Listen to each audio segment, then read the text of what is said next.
Ladies and gentlemen, welcome aboard this flight. The captain has turned on the fasten seatbelt sign. If you haven't already done so, please stow your carry-on luggage underneath the seat in front of you or in the overhead bin. Please take your seat and fasten your seatbelt, and also make sure your seat back and folding trays are in their full upright position. If you are seated next to an emergency exit, please read carefully the special instructions card located by your seat. If you do not wish to perform the functions described in the event of an emergency, please ask the flight attendant to reseat you. At this time, we request that all mobile phones, pagers, radios, and remote-controlled toys to be turned off for the full duration of the flight, as these items might interfere with the navigational and communication equipment on this aircraft. We request that all other electronic devices to be turned off until we fly above 10,000 feet. We will notify you when it is safe to use such devices. We remind you that this is a non-smoking flight. Smoking is prohibited on the entire aircraft, including the lavatory.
Ladies and gentlemen, the captain has turned off the fasten seatbelt sign as we have reached cruising altitude.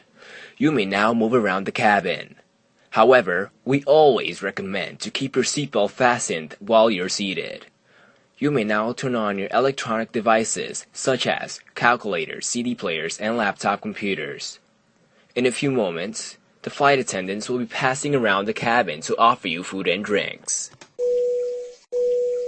Ladies and gentlemen, the captain has turned off the fasten seatbelt sign as we have reached cruising altitude. You may now move around the cabin.